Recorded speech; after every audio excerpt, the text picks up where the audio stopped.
Warning: the following video contains explicit language which may be offensive to some viewers or inappropriate for children. The content within this video is intended for mature audiences only. Are you ready?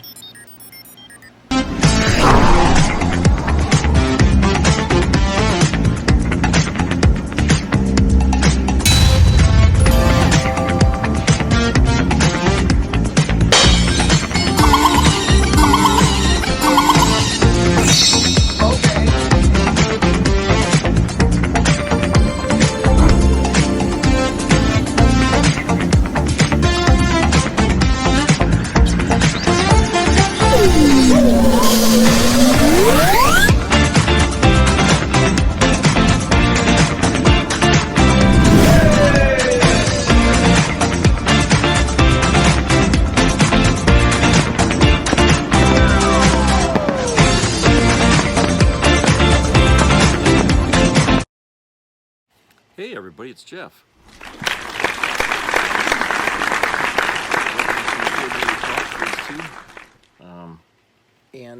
Hope everybody's having a good Saturday. It was cloudy most of the day here and rained off and on a little bit. Not too bad, but yeah, that's what we're getting. It's just that. But you know, everybody's preparing for Thanksgiving. I was just down at the Hannaford here about 2 hours ago there, and people were over there getting together things, you know, for their meal and stuff for Thanksgiving. Kind of reminded me of somebody had said during the campaign that, you know, MAGA is like the turkey celebrating Thanksgiving. You know, and it certainly does look that way, especially now that the turkeys are just about ready to get into the oven and they're, you know, trying to get out. Okay. So yeah, MAGA's about to be cooked here, and you know, they don't know yet how bad the mistake they made is. Okay, they really don't. They're starting to find out, but a lot of them have yet to let it dawn, or at least let it sink in, or admit that they screwed up. Okay, they have yet to admit. I mean, I'm still getting a lot of hate mail and stuff like that from people, you know, hate comments. Okay, and those are your diehard MAGA people that, you know, if Trump destroyed the world, they'd still say he was the best president ever. Okay, those people are hopeless. You can't reason with them, because how they got to supporting Donald Trump was completely unreasonable to begin with. All right, so anyway, there is this video here that I found pretty interesting, shocking, and enlightening, because you know, it talks a lot about the way our country and our leadership has really ignored this growing problem that's been happening for a long time, and that's the, you know, the wealth gap, you know, the inequality of people's money in this country, and how it seems to be flowing upward towards the top, you know, 1%.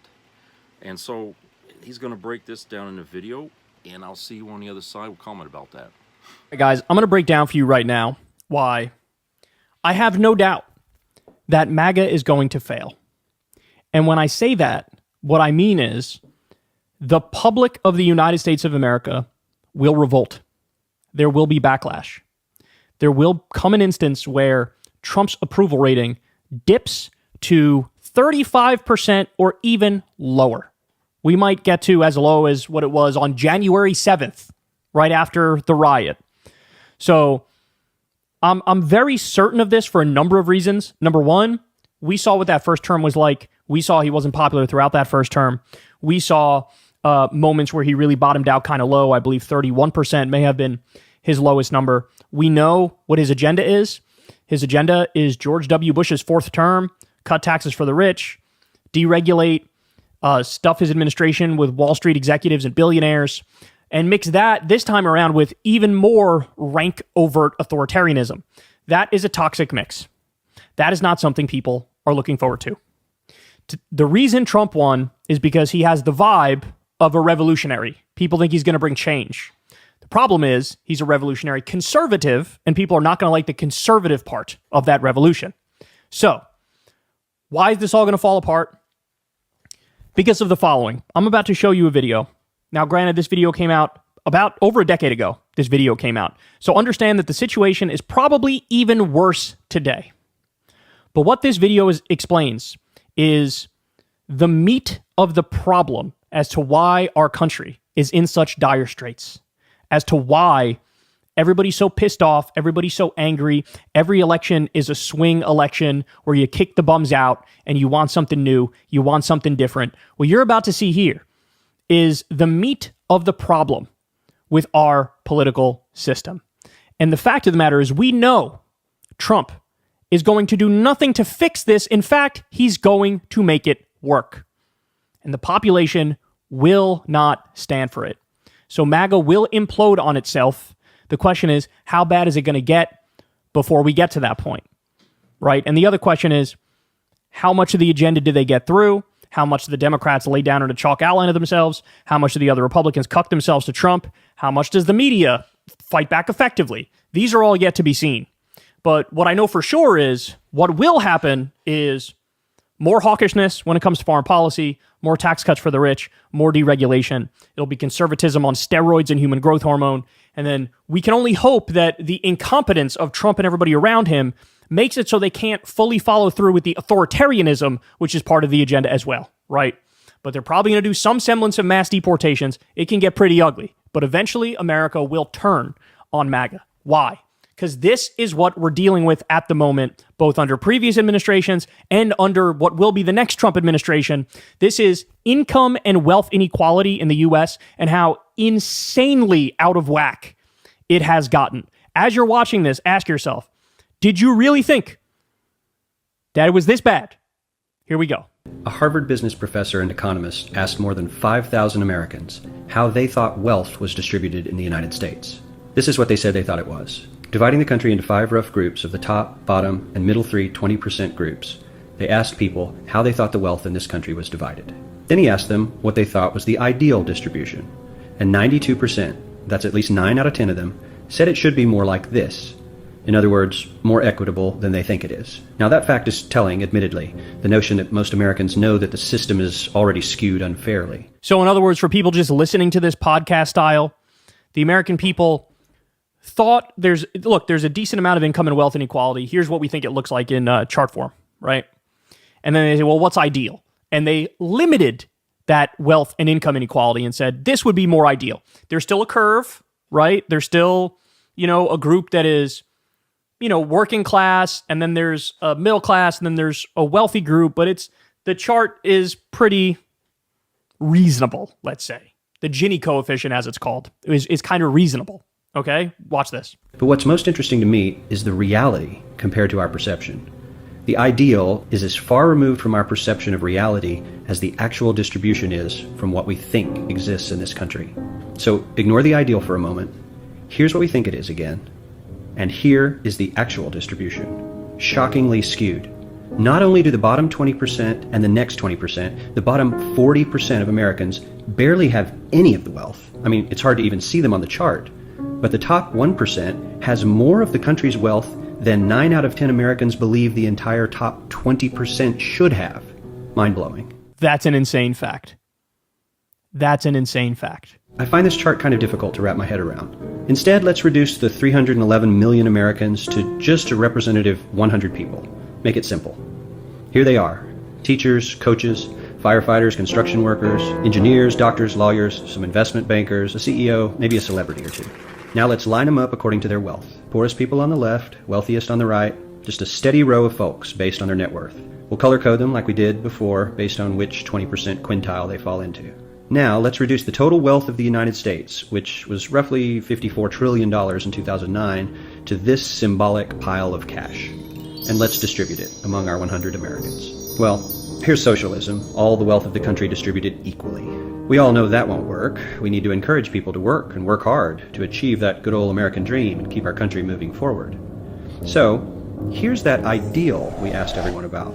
Something like this curve. This isn't too bad. We've got some incentive, as the wealthiest folks are now about 10 to 20 times better off than the poorest Americans.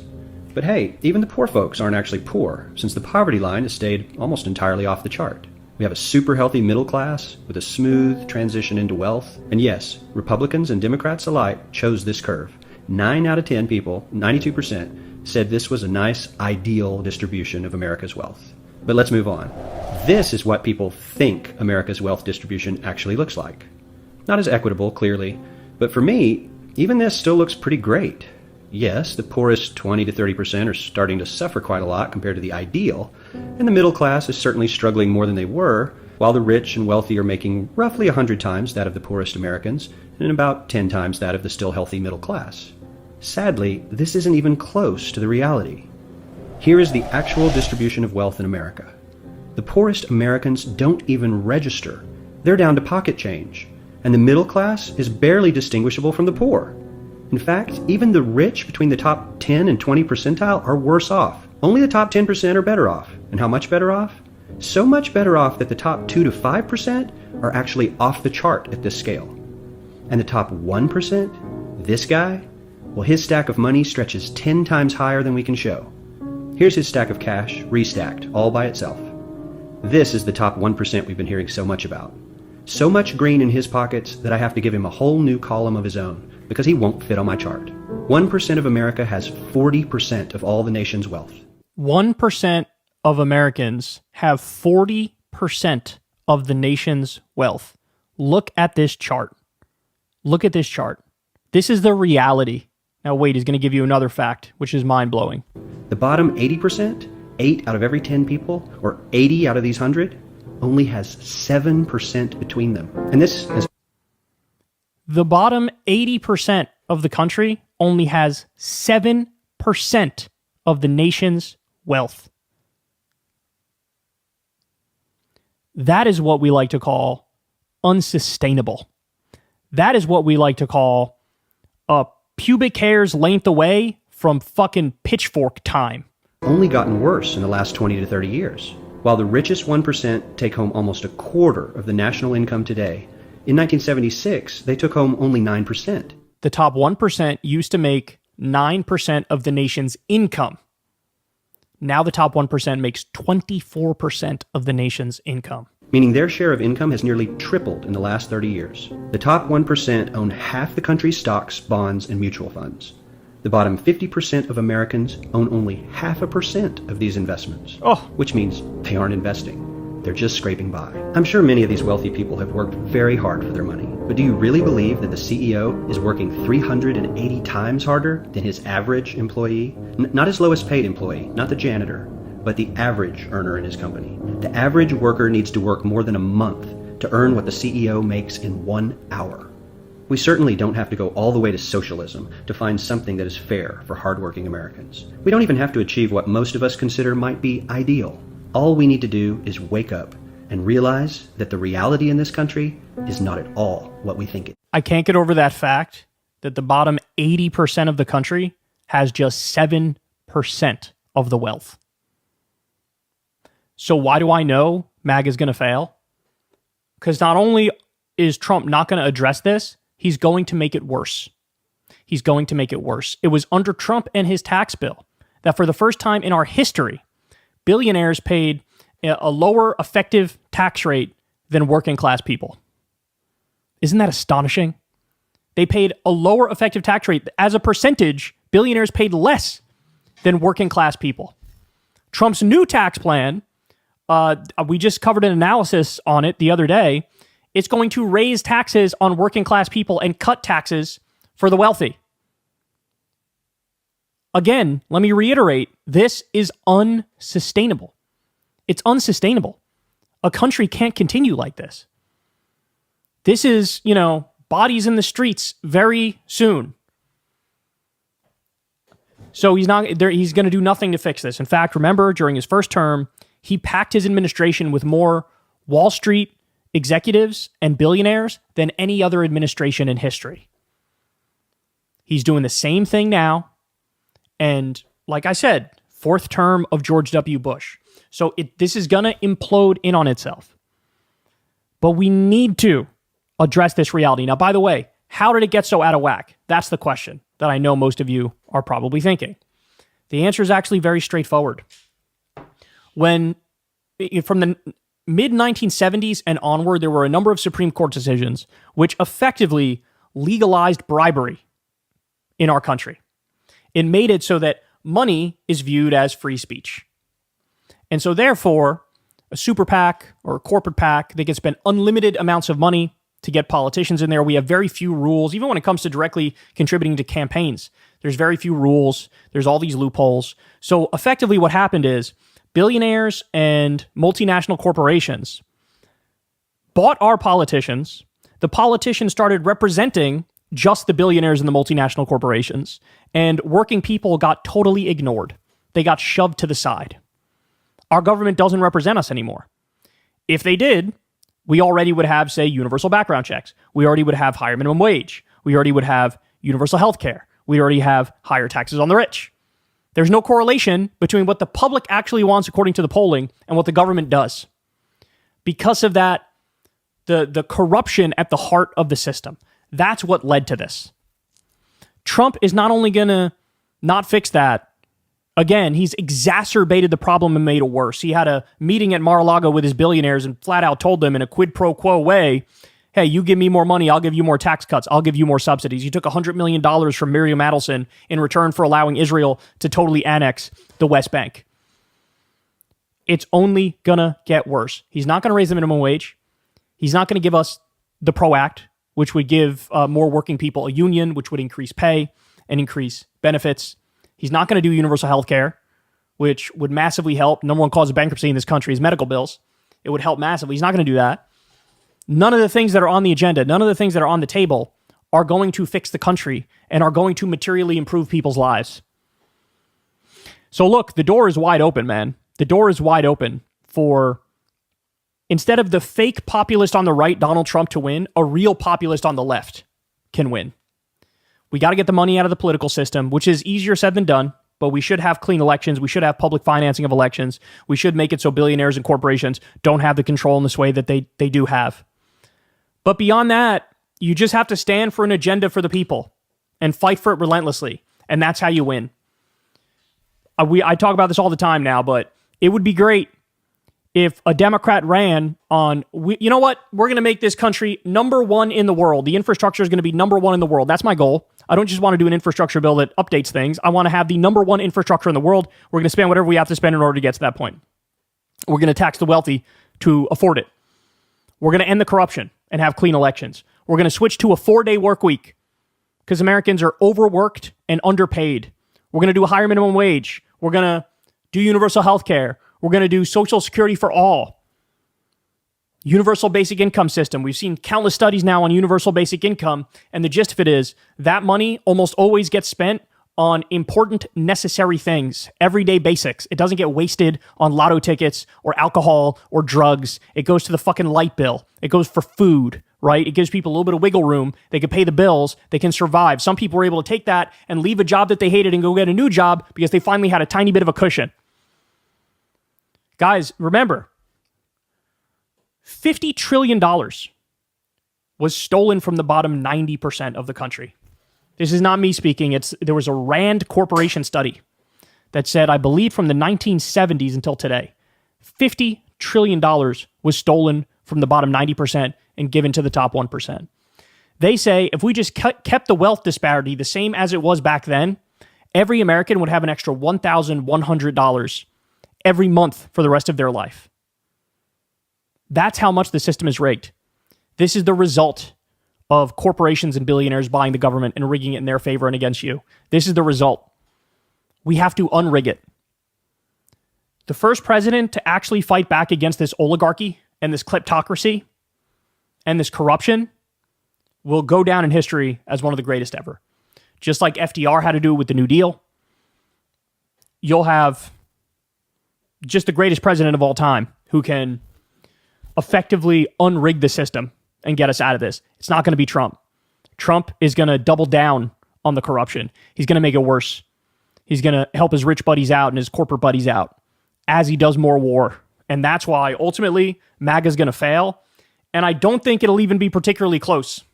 I think very quickly the public is going to sour on Trump because these numbers, this income and wealth inequality, this insane distribution of resources is only going to get worse. And that anger is only going to increase, and there's going to be a Right, backlash. so as you can see, it is pretty bad. It is pretty bad. And I do really think that it will be this issue here, above all issues, that will turn MAGA against Trump. Because at the end of the day, despite all the things about old bathrooms and, transgender people and, abortion rights, so at the end of the day, when people can't buy anything, okay, that's going to hurt more than anything else, okay? And it's already like that now. Like the guy said, it's already that way now. The middle class are like the poor were, like 30 years ago. Right now. I mean, that's the kind of wealth that they have in the collective middle class is no more than the poor had, 30 years ago. And so, it's sad that, every election cycle, we're told by, people running for this office or that office or the presidency or whatever, that they're going to fix that. That's going to be number one.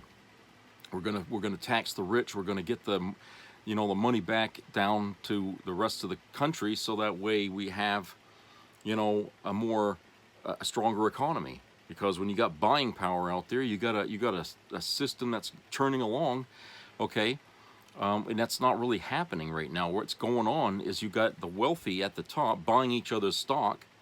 Okay, and it's looking like, oh, there's a lot of activity on Wall Street and a lot of good things, but that's only reflecting what's happening at the very top of the economic ladder. It doesn't illustrate what's happening below. You can't convince people it's raining outside when you're pissing on their head. I mean, it's crazy how the narrative in this country changes. And, Robert Reich had, since 1992, I think, when he was working under Bill Clinton, had pointed out that even under Bill Clinton, he lost more battles than he won trying to convince policymakers, that you have to take care of your working class in this country. And that's something Bernie Sanders has been arguing about all his political career. And that's a long career. And that goes to show you how long this has been going on. But most of his political career has just been about, protecting the working class in this country. And the government just won't budge. No matter what party's in power, okay, it just seems like it gets shoved under the rug, okay? And, they might throw a bone here and there, when the Democrats are there. But at the end of the day, it doesn't really matter, because as soon as the Republicans get back in there, they fuck it all up again. And, the 2 steps forward you took, now you're taking 8 steps back.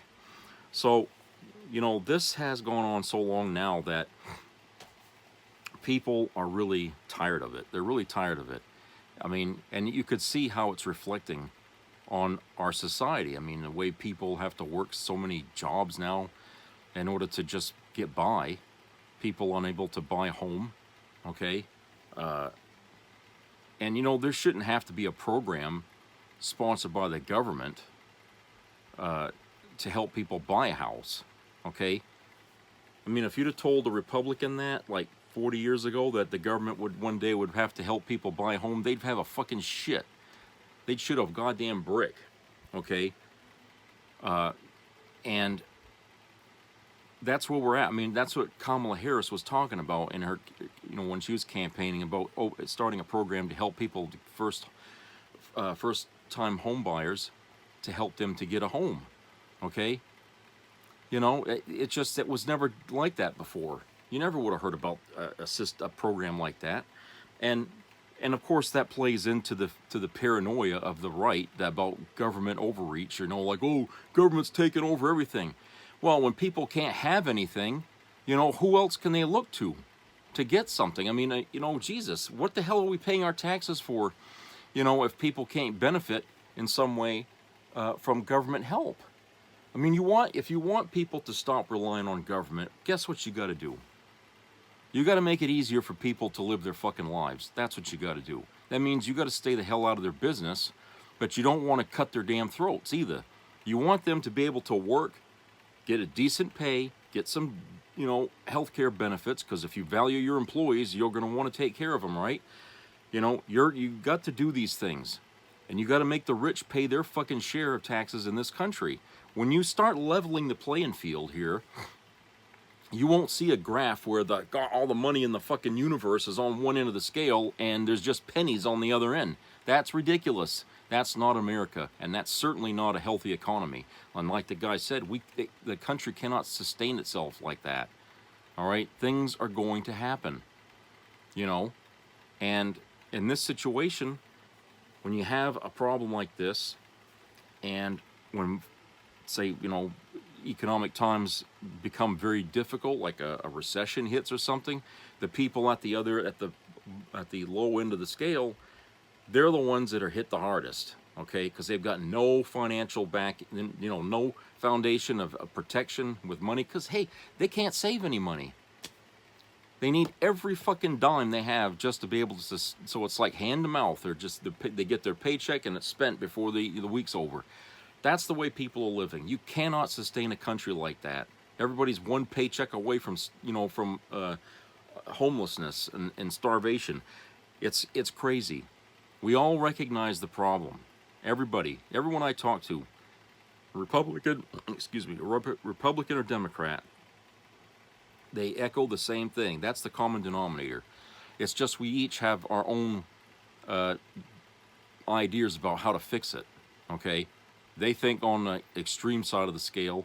Democrats, you know, we have progressives, and they're sort of on the extreme other side, okay? But that only means that the problem is getting to the point of desperation, where coming to the middle is just not an option for anybody, because we need change now, okay? It's like the boat that's almost completely sunk, you know, and we can't sit here and debate whether or not we should abandon ship, okay?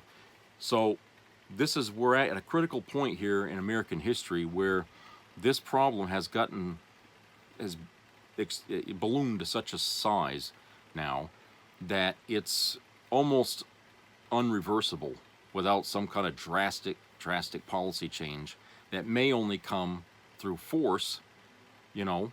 And I feel like, you know, why does it have to come like this? Why do these things have to happen in this way? Why do we wait until the problem is so big that the only way to solve it is to dynamite it? You know, I mean, when do we learn?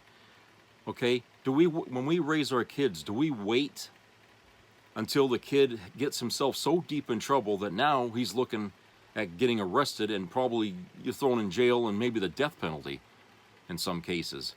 Or do we try, you know, to safeguard that kid and guide them, all right, to make sure that they don't get themselves in trouble?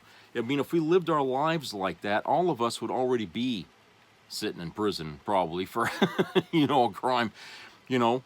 But why do we treat our economy like that? Why do we just keep, you know, ignoring it and hoping it'll go away, and keep trusting people who say they'll make it go away, you know, giving us this false sense of security? Why do we keep falling for that?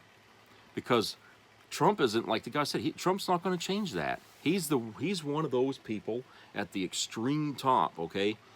Why does he want to take and, you know, make things have less wealth for himself? I mean, you know, you're asking him to cut his own throat. So he's not going to do that. And he's not going to do that for anybody else that's sitting up there at the top along with him. You know, and how do you change that? Well, those kind of people you have to topple. You got to topple them, okay? That's what you have to do. And that can be done through legislation or forcefully, you know, whichever needs to be done. I mean, if we give a shit about our country and we thank all of our veterans for putting their nuts in the ringer for this country in different wars and stuff like that, then now it's the civilians' turn, okay, to put their nuts in the ringer for this country and to do what needs to be done to fix this problem, okay? Because the next war that'll happen, you know, might be neighbor versus neighbor, okay? And then, you know, where all these veterans had died, I mean, what did they achieve when they see their country turning on each other like that? I mean, you know, that's really ridiculous. And you know, like I said, you know, and an example here I'll show you. There's this article here that was published 2 days ago here, This is from Newsweek here. It's entitled, Mayor Predicts Tiananmen Square Moment when with Trump Deportation Plan. Denver Mayor Mike Johnston, a Democrat, has pledged to resist President-elect Donald Trump's proposed immigration policies, including mass deportations and the defunding of sanctuary cities. Johnston emphasized Denver's commitment to protecting undocumented residents and maintaining its sanctuary city status, where immigrants can access city services without fear of deportation. Quote, "We're not going to sell out those values to anyone," unquote, Johnston told Denverite. Quote, "We're not going to be bullied into changing them," unquote. Johnson's remarks came in response to Trump's promise to enforce stricter immigration laws, including targeting sanctuary cities for funding cuts. Trump's incoming border czar, Tom Homan, uncensored the administration's stance, stating, quote, "Every illegal alien in this country committed a crime to get here, so they're all criminals," unquote. Holman vowed that federal agents would carry out their duties regardless of local resistance. Denver, however, plans to push back. Johnson said city police would not assist in federal immigration enforcement and added that the state's leadership is unlikely to allow federal forces to mobilize in Colorado. Quote, "Unless they were planning on bringing National Guards mobilized from Texas or Alabama to come invade Colorado, I don't know where they would find the forces to begin to do that," unquote, Johnson said. Johnson also expressed confidence that Denver residents would support these efforts, comparing potential public resistance to federal actions to the iconic 1989 Tiananmen Square protests in China. Quote, "More than us having Denver police stationed at the county line to keep them out, you would have 50,000 Denverites there," unquote. He said, quote, "It's like the Tiananmen Square movement with the rose and the gun, right? You'd have every one of those Highland moms who came out for the migrants, and you do not want to mess with them," unquote. Denver overwhelmingly supported Democrat candidate Vice President Kamala Harris, who secured 78.71% of the city's votes, while Republican candidate Trump received 19.18%. Notably, Trump did not achieve more than 50% of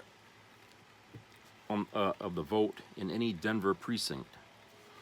Johnson's bold stance reflects a broader trend among Democratic leaders preparing for challenges under Trump's administration. Illinois Governor J.B.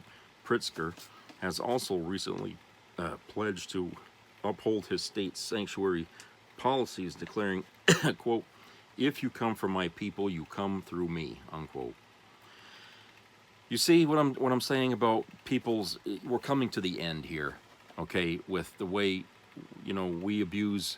way that government abuses its population, okay? We don't want them to have money, and now we want to get rid of the people, that other people don't like.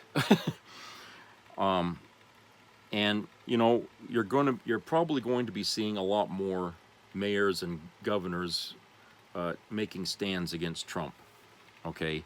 And in a way, they're actually calling on civilians to make that stand with them, okay? When he says, well, if they come here, the police and, and whoever we can get will be at the border of our state to resist, okay?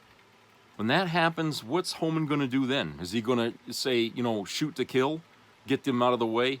I mean, that's all it's going to take to spark the civil war that everyone's been predicting is going to happen in this country because of the way things are. It festered because of the economic imbalance of wealth in this country, and now with this Hitler-esque move to get rid of people that some asshole in the White House can't stand, that'll be the fucking straw, the last straw, right? I would think it would be. And the day, that happens where you got military ready to go into Colorado, Denver, Colorado, and say, that's going to be all it's going to take. That's going to be all it's going to take. And then before you know it, you got a resistance starting in this country. And it's going to get messy, it's going to get bloody, and before you know it, it's going to create a domino effect with all kinds of other towns and communities okay, all getting together to do the same goddamn thing. We're right. That's how close we are to a civil war in this country right now. Okay, just by putting this jackass back in the White House against all the fucking commonsensical advice that was being bandied around on, warning people, don't vote for this prick. He's going to ruin the country. Okay, they just made it come true. They are making it happen. Okay. It ain't going to be the government that they think it is that's going to come and take away your guns. It's going to be the government they created that's going to come and not only take your guns, but take your families and throw them out over the fucking hill. I mean, they created the very nightmare that they were always arming themselves to prevent. Okay? Now, what do you think they think about that? It ain't Democrats. It was the Republicans all along who created this whole fucking nightmare that's about to spark. All it's going to take is a spark, on this pool of gas, and before you know it, we're probably going to see people getting shot, and when that happens, other people are going to say, what? And you're going to see a rise all across this country of people resisting the police. Anybody in authority now, not just military, but anybody that's wearing a uniform or sits in a government office, they're all going to be targets. Everybody's going to be a target, and of course the government's not going to have any choice but to send in the military all over the country. And there you go, the whole kit and caboodle right there is lost. The country falls right there. Okay, that's how close we are to this thing. And like I said, right now, what's making people stay at the boiling point is this economic, disparity here. That people don't have money to buy things. Okay? Layoffs, businesses closing out from under people without telling them. Okay? Just like what happened that Pepsi factory there. I can't remember where it's at, but, Monday, they just shut the fucking door, never told anybody. That place was closing. Everybody showed up for work. No, we're closed. It's gone. Your job's gone. 70, 80 people out of work just like that overnight. No, you keep fucking with people. What is it they say? You fuck around and you find out. Well, that's what's going to happen with the wealthy in this country. They fucked around with the American people long enough, and now it's time for them to find out what happens when you do that. We had to do that back in the 40s, I guess, or the 30s. When people were trying to create unions and stuff, and the corporations were totally against it. And it got bloody out there as they fought for their rights. Well, that would be mild in comparison to what's coming, because now we're not just going after corporations, we're going to be going after government agencies and affiliates. That's what we're going to be going after. Everybody. Anyone who supports Donald Trump is going to be a target. Remember I was telling you about, in a year or two, anyone walking around wearing that fucking MAGA hat is going to be a target? Well, you guys, you better take note of what I just said, okay? Don't fuck around and find out the hard way, because, when you get people mad, it doesn't matter who you stand for. You're going to get hurt. So, if I was you, I'd burn them fucking hats. All right, let's go to a commercial break. We'll be right back.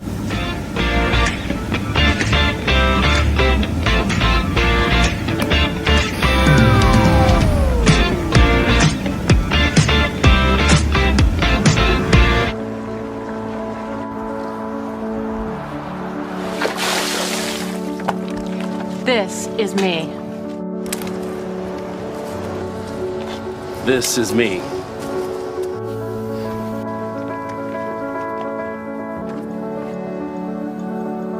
This is me!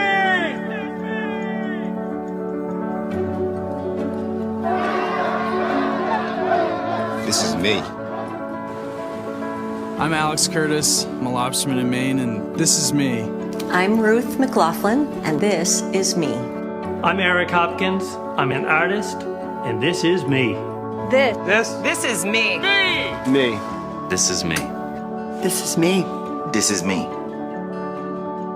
At the end of the journey, the main thing is you. Original. Good morning, listeners. Hope you didn't oversleep today.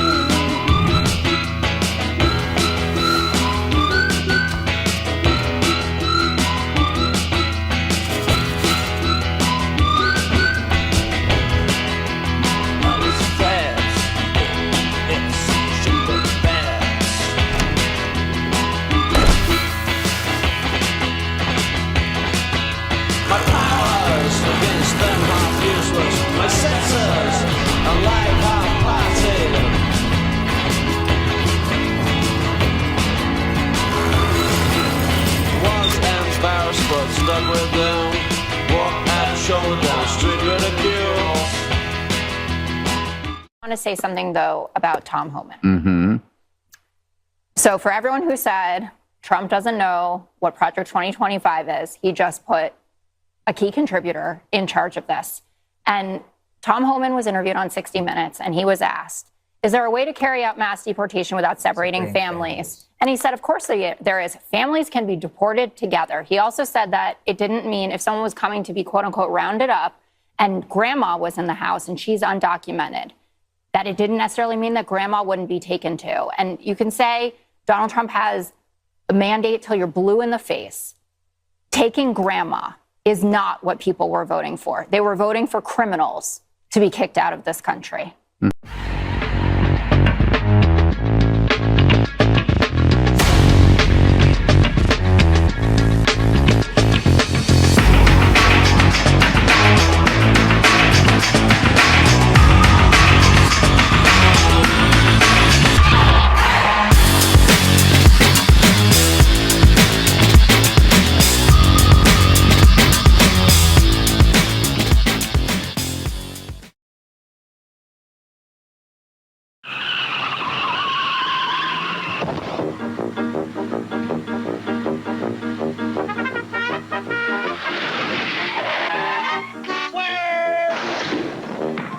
When you drive to Wendy's and order a single, you get more beef than the Whopper or the Big Mac.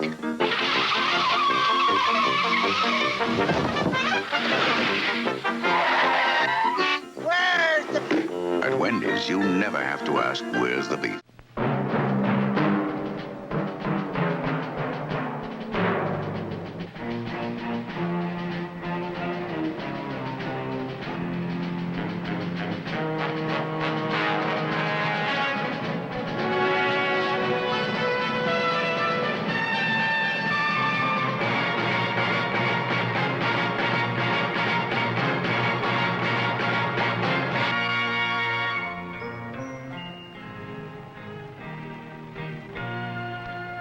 Some people have a deep, abiding respect for the natural beauty that was once this country. And some people don't. People start pollution. People can stop it. Write for Pollution Booklet, Box 1771, Radio City Station, New York. Be a part of the entertainment value of a lifetime.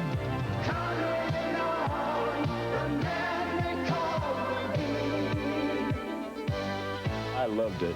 It was the best performance I've seen in a lifetime. I loved the show. I liked it very much. He's a very entertaining man. It's well worth the money.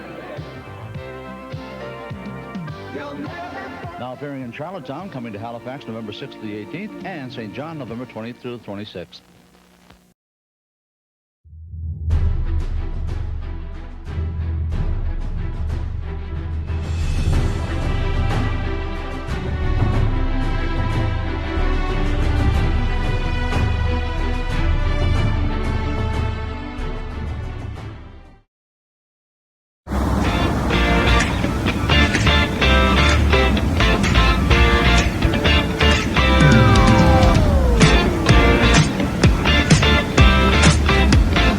Welcome back, everybody.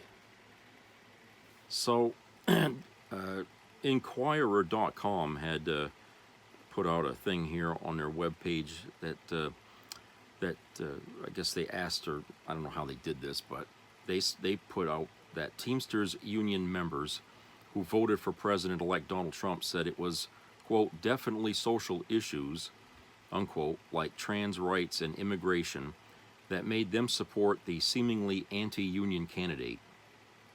You see, people went, if this is true here, which, sounds probably what maybe it was, that, people's priorities just weren't where they should have been. And that also contributes to why things like this, this wealth gap here continues, is because people keep going into the election, or these, keep voting for their personal ills, okay, the things that they can't stand, their pet peeves, instead of going in there, and taking the fucking task serious about, no, don't think about your fucking problems, think about the national problems, okay? These issues about bathrooms and all that crap, that's all just crap to get people scared and pissed off and everything. Nothing is happening in these bathrooms, by the way, with trans people going in there. Okay, that's a story that got started by some right-wing fucking retard nut, okay? and it exploded, and it became mainstream, and everybody believes it. But you can't ask anybody, where did this actually happen? Where did somebody, have a problem with that? You're not going to find it, because it don't exist. This person here had wrote, trans people existing out in public have literally zero effect on them. Why do they always feel so threatened or afraid their kids are going to be quote-unquote converted to change genders? Most adolescents can't be convinced to turn in homework or wear deodorant. I don't get the bathroom outrage. Who the hell pays that much attention to people in the bathroom? You go in to watch people in the bathroom. If you do that, you have deeper issues. Okay, and it's true. I mean, and people, it's like I'm almost afraid to go in the bathroom, not because of what they're bitching about, but because I didn't realize people were watching me in the bathroom to see how I take a piss. Okay, I mean, that's kind of like what they're saying is like, if you got an issue doing that, then you got deeper issues that need to be addressed. It's true. And the people you have to watch out for, apparently, are the people that the right wing depend on for their moral compass. People like, ministers, Republican members of Congress, they're either out there molesting children or raping women and stuff, and yet these are the people telling everybody, oh, we have to protect our bathrooms and stuff like that. You see how goofy that is. I mean, it's outrageous, how people their reasoning can be twisted into knots like that, And you had this lawyer here who wrote, I prosecuted hundreds of child sex abuse cases. 90% are close male relatives, dads, granddads, brothers, cousins, and uncles, or mom's boyfriend. Very rare is it a stranger, okay? The other 3% are men passing through the child's life in some capacity, family, friend, priest, pastor, youth leader, addict doing drugs for a time with the parents. Literally no one at any time has it been a trans person. I've had 3 mothers who helped rape their own children. Never a trans person, and never in a public bathroom. This is absolutely a manufactured monster to drive people to the polls, and it worked. Meanwhile, Dad and Grandpa molest away, and the families excuse it or deny it all ever happened. Politics and the media have corrupted us badly. That's a very good point, So anyway, I have this, this other video here to play about MSNBC and Joe Scarborough. So let's go to that video, and we'll come back here. My God, we forgot. Trump accused Ted Cruz's father of killing JFK. Yeah. Right. And so he attacked his father. He attacked his wife. I'm just telling you, I'm just speaking for myself. Most men I know, if somebody attacked their father and attacked their wife, game over. After being BFFs with Donald Trump for years and helping Donald Trump to get elected in 2016, Morning Joe then became Never Trumpers for 4 years. Well, Joe Scarborough and Mika Brzezinski have had a change of heart. Now that Trump is going to be the next president, they made a pilgrimage to Mar-a-Lago to meet with Donald Trump. Very interesting. Sam Cedar and Emma Vigeland of The Majority Report broke all this down. We're going to take a look at clips from Morning Joe, as well as clips from The Majority Report with Sam Cedar and Emma Vigeland. I will share my thoughts on this a bit as well.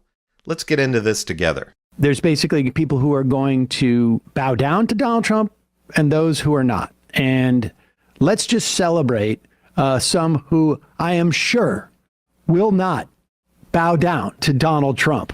Resistance media. Resistance media. We need them now more than ever. Let's just start with these guys because these guys have real skin in the game, as it were. Here is Joe Scarborough back in January of this year, just 10 months ago, talking how disgusted he was with Ted Cruz for supporting Donald Trump. I'm just curious, how does that happen? How does somebody have their family insulted, their spouse insulted, their father? My God, we forgot. Trump accused Ted Cruz's father of killing JFK. Yeah. Right. And so he attacked his father. He attacked his wife. I'm just telling you, I'm just speaking for myself. Most men I know, if somebody attacked their father and attacked their wife, game over. Yeah. Game over. Just don't come back. They would spend the rest of their time going after that guy to take him down politically. Game over.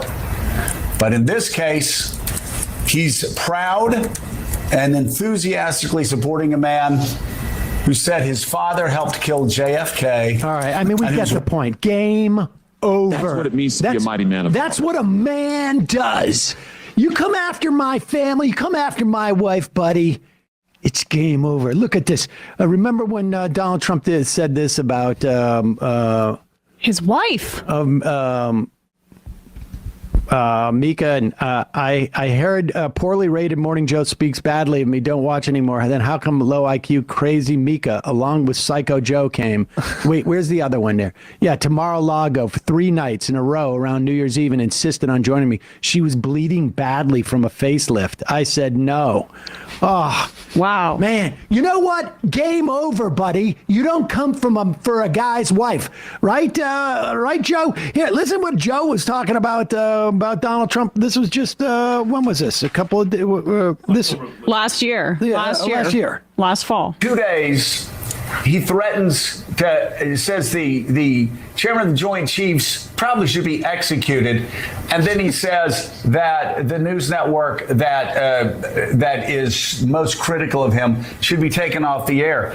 This is not a reach. I could go back and talk about Nazi Germany, and I do it without any concerns whatsoever. And if people can't start drawing the parallels, well, you're just stupid, or you have your head in the sand, or you're one of them. But I'd rather. Yeah, no, I mean, this guy, I love it. Thank you, Joe. Thank you, Joe, for your service. I mean, and when you hear words like that, you realize that deep down, Joe is, realizes that they shouldn't have been so chummy with Donald Trump in the run up to 2016.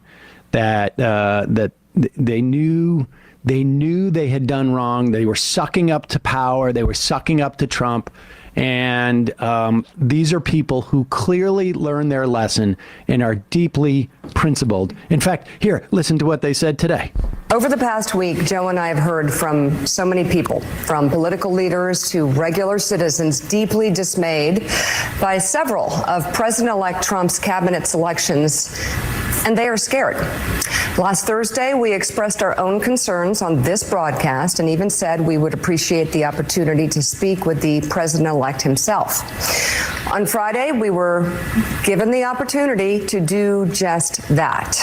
Joe and I went to Mar-a-Lago to meet personally with President-elect Trump. It was the first time we have seen him in 7 years. Now, we talked about a lot of issues, including abortion, mass deportation, threats of political retribution against political opponents, and media outlets. We talked about that a good bit. And it's going to come as no surprise to anybody who watches this show, has watched it over the past year or over the past decade, that we didn't see eye to eye on a lot of issues, and we told him so. What we did agree on. Pause it for a second. Hold on for a second. Did they disagree as to whether he was a Nazi? Or did they disagree over Mika's bleeding face? Mika's bleeding face? Before we get more into what Sam and Emma had to say, so all of the things that Joe Scarborough and Mika Brzezinski said previously are correct about, this is one of the things that I've wondered for years. Somebody like Ted Cruz, where Donald Trump says these horrible things about him, his spouse, his father. I don't know how anybody, I'm not a power-hungry person and have had no interest in being a politician. I couldn't do it. I don't know how anyone could not, person could not have any more self-respect or respect for their family members to have a scumbag like Donald Trump saying these horrible things about their family members and not just spend the rest of their political career battling that guy, trying to get other people elected. And at the very least, if they don't have that much, if they don't have any courage at all to do that, to at least not go and work for the guy or campaign for the guy or kiss up to the guy. It's just unbelievable. And again, these Republicans, they're all the alpha males, right? These are the tough guys that don't take any crap, but then they all just genuflect to Donald Trump. I mean, it's disgusting. And now we're going to have media figures like Joe Scarborough and Mika Brzezinski doing the same thing. And what's going to happen? I mean, MSNBC views and viewership have gone down since the election, and they're just going to continue to go down. I mean, who's going to watch this? They're not going to get Republicans to watch. They're all going to be watching their right-wing media. So anyone who's the least bit liberal or progressive is going to be going to shows like The Majority Report and hopefully shows like mine. But they're not going to be watching MSNBC and seeing these clowns like Joe Scarborough and Mika Brzezinski just roll over for Donald Trump. Did they disagree over that Joe Scarborough was a man who was going to say, game over to you, buddy, game over? It's interesting they didn't record this conversation as members of the media. For journalists? Yeah. Oh, but look, they're being full disclosure. They're reporting that they went and hung out with him and expressed some concerns. And there were some things they did not agree to eye to eye. Whoa. That's what it means to be a mighty man of valor. Is there anything else we should hear about this? Did they make Donald Trump cry? Past year or over the past decade that we didn't see eye to eye on a lot of issues, and we told him so. What we did agree on was to restart communications. My father often spoke with world leaders with whom he and the United States profoundly disagree. That's a task shared by reporters and commentators alike. We had not spoken to President Trump since March of 2020, other than a personal call. I just want to thank these two so much for their service, for resuming communication with Donald Trump. That was so helpful the first time when they were in constant communication with Donald Trump. Mm-hmm. I know we're just civilians, but can we get them a medal? Is there any way for us to give them a medal? I mean, they wake up every morning at the crack of dawn for their morning show to make it in time to defend democracy. I mean, that's tough hours, buddy. And then you throw in the fact that they're going to have to be in communication again with their new president, Donald Trump. Wow. I've been anxious since the election, but knowing they've had this Mar-a-Lago summit and, people are willing to have these dialogues that are so important. It's so important. Now, they're not going to see eye to eye on everything. Well, you never do in conference. No, you don't. And they don't talk about it here, Sam and Emma and Matt Leck, but like I said at the beginning of this video, Joe Scarborough was one of the biggest figures in helping get Donald Trump elected in 2016. Donald Trump was calling in to his show, not even going on the show, calling into the show day after day after day. And then they became Never Trumpers after he was elected. But they really, they gave him millions and millions and millions, if not billions, of dollars of free airtime to just go on and say whatever he wanted to. And all of this, whether it's the politicians in Washington, whether it's the people on television, whether it's people on YouTube, is it all just professional wrestling? I mean, does Joe Scarborough and Mika Brzezinski, do they believe anything that they're saying at all? Did they just go to Mar-a-Lago and they're all just laughing and just saying, look at these, just look at the rubes in our audience that really think this is a real feud and all of this kind of stuff. We've seen it with Trump and these other people around him that he's, again, made all these horrible insults to, and then they're all just buddy-buddy. I mean, this is the professional wrestling president. Donald Trump was literally involved in professional wrestling, and it's all been turned into professional wrestling in terms of our politics. Now, the sad thing is that professional wrestling is fake, but the laws that are passed in Washington and the policies that are put into place, those are not fake, and they affect all of us.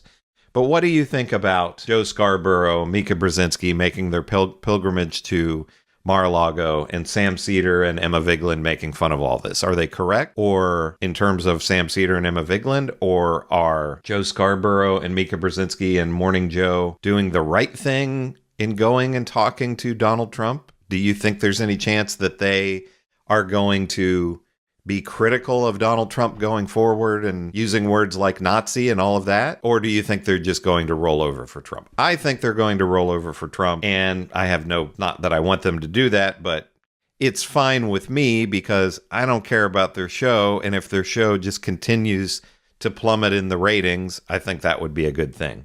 We need actual progressive voices out there, like Sam Seder and Emma Vigeland, and I want to be one of these progressive voices too, even though I've only been doing this for a short while. And if you like my progressive voice and what I'm doing here on Chris on Culture, make sure to give me a like and subscribe. Leave me a comment on this video or any other video that you want to comment on. If you haven't subscribed yet and you want to see more videos like this from me, please do so. This is Chris on Culture, and I will see you in the next video. I never really watched Morning Joe. Okay, I never did. I really never really watched MSNBC. Maybe once in a great while, I might watch a segment of,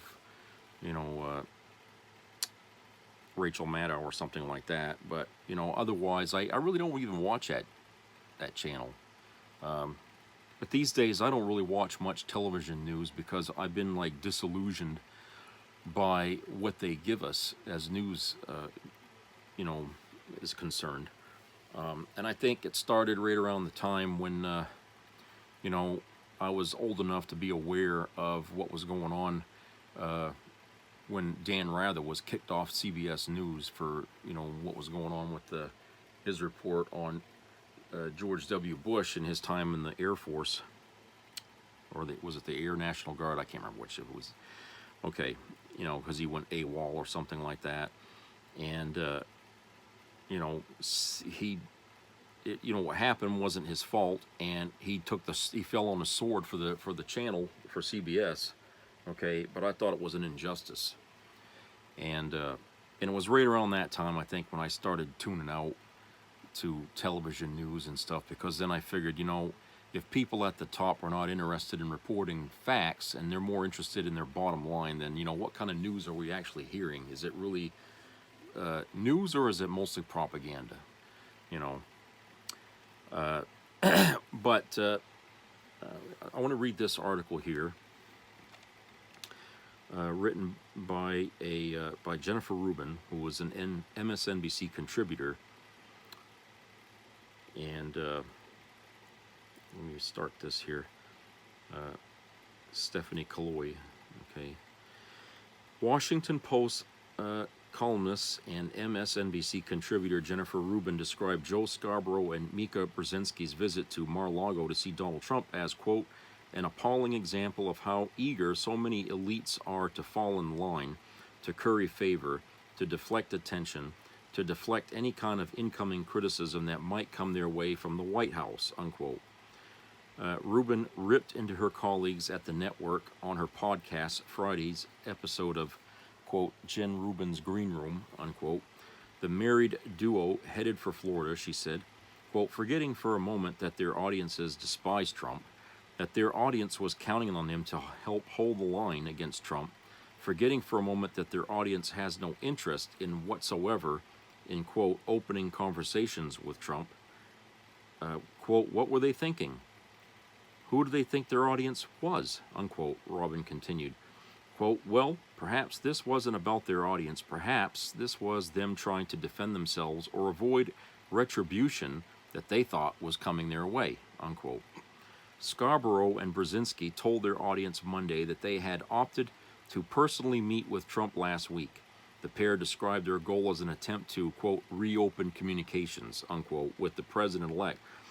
But sources have since reported to CNN that the visit was little more than an attempt to stave off political, professional, and personal retribution from an administration that made animosity an important part of its campaign, okay? Concern that reporters and journalists at MSNBC would be targets for the Trump administration have been fueled by the president-elect's closest allies. On November the 14th, Steve Bannon named the network's Ari Melber and Andrew Weissman as two people who should, quote, preserve your documents, unquote. Quote, you try to imprison Trump, you try to break Trump, he's not breakable. You couldn't destroy him, and now he has turned on you. And he's put a firebrand in charge of Main Justice, the Department of Justice, and you're going to have to live with it, unquote, Bannon also said. But that fear should not lead to a personal visit at Mar-a-Lago, Rubin countered. Quote, they are hemorrhaging their audience, and this, of course, only exacerbates the reason and the problem why MSNBC and other cable networks are being spun, and that is cable television is dying, unquote, she explained. Comcast's recent decision to slim down NBC Universal, which will result in MSNBC and other companies being spun off into a separate standalone entity, will show whether or not the news network is viable on its own, Rubin continued. Quote, we don't know if MSNBC a year from now is going to exist or whether it's going to be in some slimmed down fashion. But I would suggest this. They rethink their model, get rid of the pattern of chewing over the same 3 or 4 stories all day long with the shuffling of panelists, all parroting back the same line to the host. This is not working, it's boring, it's not good TV, unquote, she said. Yeah, and that's another reason why, I don't really watch those kind of shows anymore. It's because they take, take news of the day and they just, regurgitate it all fucking day long. Okay, people today aren't really interested in following shows like CNN or whatever. What they're interested in is the 5-minute soundbite or the 1-minute soundbite. Okay, they don't want to hear, the story spit back at them every, in cycles all day long. Okay, people just don't have the time, and so they just would rather hear, read it like I just read it to you here. They would just rather look at it that way, and then that's it. Okay, and so channels like MSNBC, and CNN, I think until they change how they do things, those channels are just going to, fall apart and just disappear in favor of more internet stuff that people seem to want to go to. So, that's it. That's coming. It's like an era coming to an end. But this thing here with Scarborough, she's right. Okay, because Trump was threatening. He was going to go after everybody that pissed on him while he was running for president and all the people that were trying to get him locked up. Okay. And Scarborough, who, by the way, used to be a Republican, just so you know, okay, he actually helped Trump become president the first time. I don't know how many people even remember that, because I know memories are short, but he was on Trump's side. That's like one of the reasons why I never really listened to him, or watched any of his shows, because even though he was sitting in a Democrat channel, he wasn't like really left-leaning in a way, but he came out heavily against Trump after while he was president, okay, and for years after that, But now that he's back in there, he's worried. He's worried that Trump's going to come after him. You know, and I agree. That's probably why they went to Mar-a-Lago with their hat in their hand and they're saying, I'm sorry, you know, and, you know. But you think Trump is going to change, okay, direction just because they were... No, if he's going to come after you, he's going to come after you. No mercy. That's what this guy is. So, you know, Joe, you tanked yourself for nothing, because if he's going to come after you, there ain't a damn thing you're going to be able to say to him that's going to change his mind. He's coming after you, all right? And once you people lose your show, which is, I think, is coming probably this week, they're going to end up dumping Morning Joe.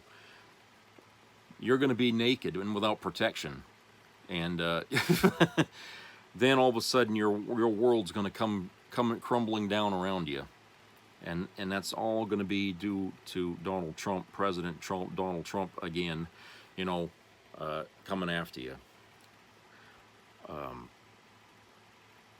So, you know, and you sacrifice face, you know, in order to save your neck in some way. I don't know what the hell you thought was going to happen, but, you know, we got to have journalists out there who aren't intimidated by people like, you know, Trump, and corporations that will protect those journalists so they can continue to do their job. As it stands right now, our press in this country sucks. It does. It sucks. Our press in this country has failed to do its job. All right? They spent the last 4 years keeping our focus on Trump. Trump. Everybody was so fucking tired of Trump. But I guess some people had, you know, it's like a person that's waterboarded all the time. Eventually, they're going to spit back what you want them to say.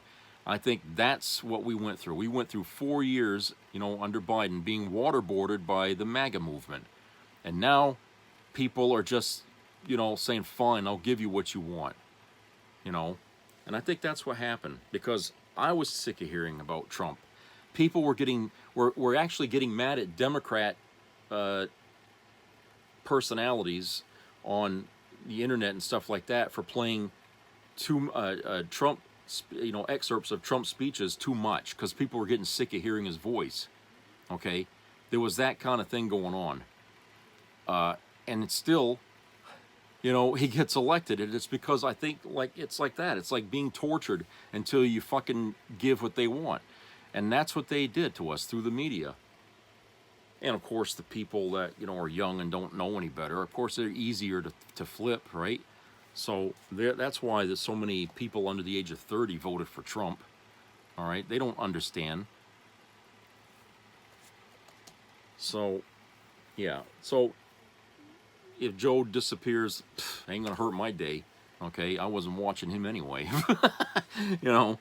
But it is a story that shows you just how weak the press has gotten in this country, and how, you know they are eager to kiss his ring, and that explains probably why the press as a whole wasn't completely on board with Kamala Harris, because they weren't allowed to be. You know, all they wanted to do was criticize her and make sure that she rose to the levels that they put on her, while Donald Trump had no levels imposed on him. All right? They were trying to make it, you know, difficult for her to win this thing, to be president. And they succeeded at that. They did. Okay?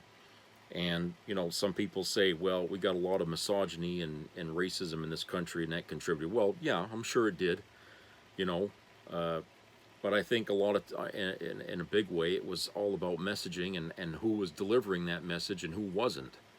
Okay, and you know, the things that Kamala was saying that she wanted to do, a lot of people that didn't like Kamala couldn't even pick a point that she made that they didn't like. They didn't even know what she stood for. They just didn't like her. I remember they had what was it? There was a rally, and they had 7 or 8 Republican people, or undecided, I think it was. Well, they said they were undecided, but they were watching the rally, and after it was over, they asked these people, well, how do you feel? about Kamala Harris, and almost all of them said, I don't know, there's something about her I don't trust. It's like you heard what she was telling you, what she wanted to do.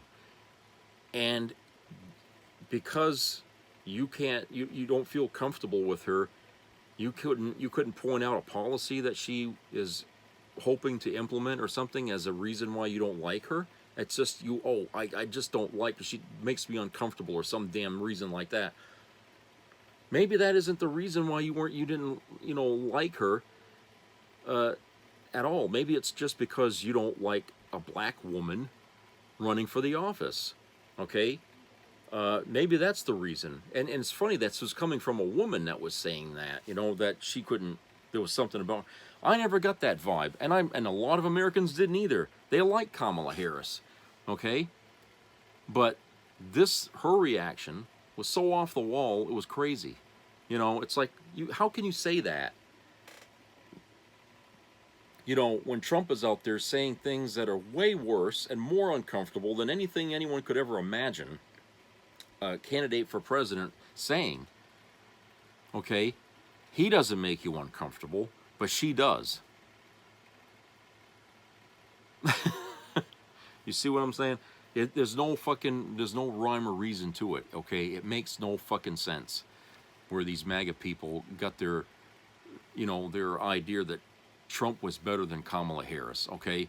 They voted, for the $2 breakfast when they could have had the fucking entree from heaven served to them on a silver platter, and now they found out they've been had, or at least they're slowly coming to the realization they've been had again, a second time. One time is excusable, but 2 times you're the problem, not the person that scammed you, okay?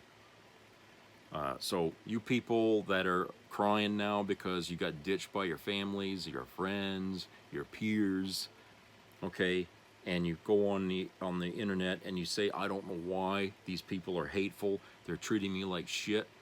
It's like, well, they were trying to protect themselves from others like you treating them like shit, and they find out that you infiltrated their good graces, and all along you've had these rigid, dark beliefs about people that, hey, I can't be friends with you anymore because we don't agree on a lot of things, okay? We might be gay together, we might have that one thing in common, but the rest of what you stand for is shit, okay? And that goes for families too, especially families like Democrat families who raise the kids in a Democrat household. That's got to be so gut-wrenching to find that your son or your daughter, okay, turned Republican and voted for the worst Republican person that ever existed in this country, the worst of the worst, okay? I can't imagine what that must feel like. That you raise the kid to, try to teach them values about things, and they come away and they do that shit, and they can't even answer why they did it. At least in a sensical way, they can't even answer that. Instead, what you get is, this off-the-wall, feelings-based fucking thing, that really, is like, fuck your feelings, okay? You put your feelings ahead of the country's feelings, and fuck your feelings. We don't care. You as a voter, you got to think of the big picture when it comes to election day. You just don't sit there and think about what I need, okay? Because your vote for yourself is not going to help a goddamn thing. You're not going to get what you want on like a Christmas wish list here, okay? What you got to do is look at the larger fucking picture and base your fucking opinion on what you're going to vote for on that. All right? That's what you got to do. Your pet peeves and your little issues, you have with people and other that, okay? That's not going to be on the ballot. Nothing you vote for on the ballot is going to make any dent in that at all, okay? That's all social issues, okay? And to ask the government to regulate our social lives is like, you might as well just say, well, let's have a dictatorship, because that's what dictatorships do.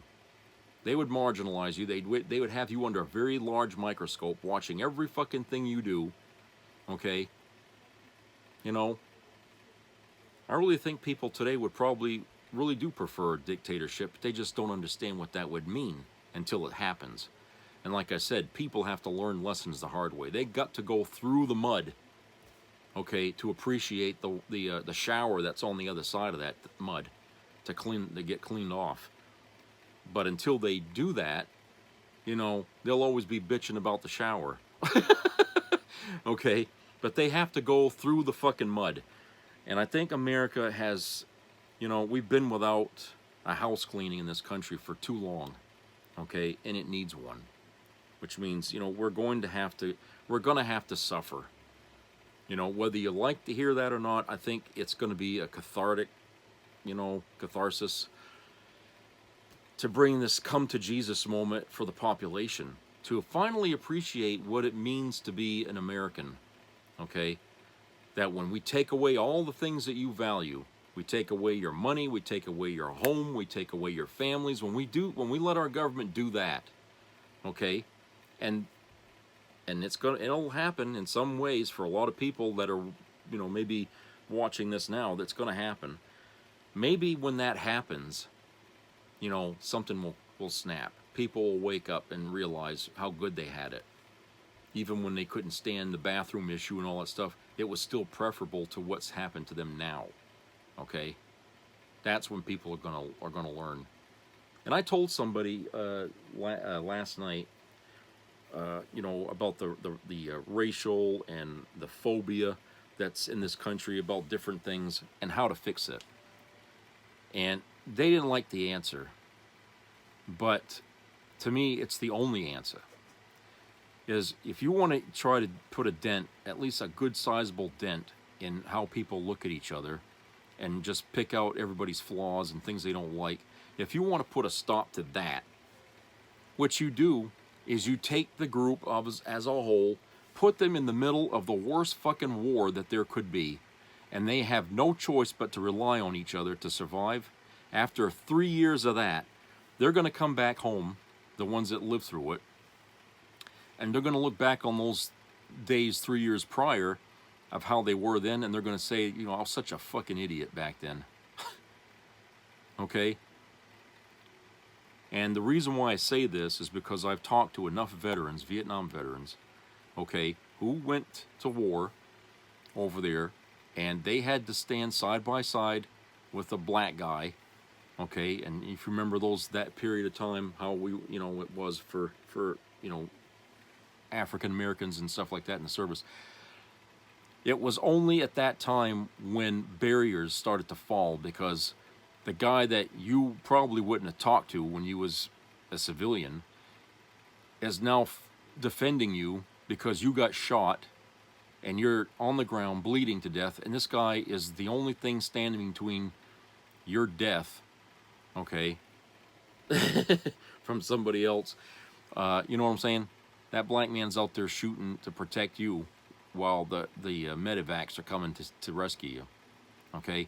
How is that going to make you feel when all your life before you just went in the military, you were like, oh, I hate black people and yada, yada, yada. Okay? How's that going to make you look? You see what I'm saying? It's going to be a big awakening. And that's why I say that's really the only fucking way that people are going to put aside their hatred, is when they have to come into conflict that is shared amongst the whole group of people, no matter from any walk of life. It's a shared trauma everybody's going through together. That's the only way that's going to make people realize how stupid and childish, you know, their racism and homophobia or whatever was. I mean, that's really the only way. Okay? And you know, and I feel like, you know, if there is a God, okay, I'm just gonna entertain this for those people out here watching that are religious.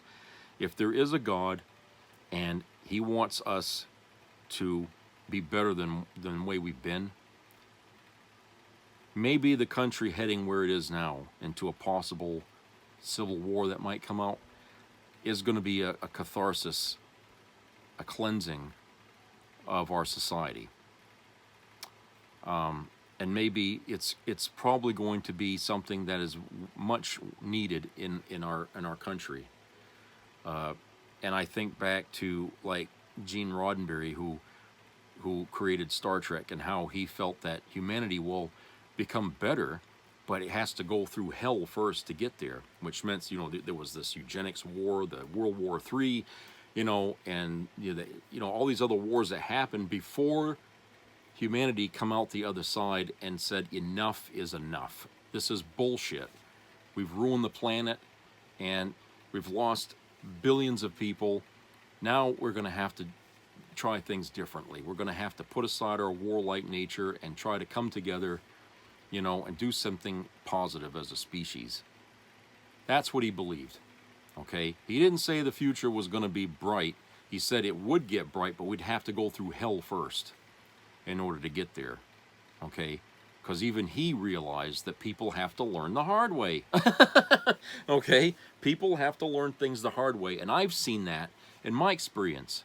And as I've been growing up, nobody listens to anybody that tries to, you know, this is the rule, you can't do.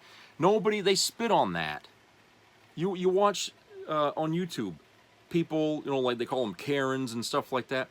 People who should know better, okay?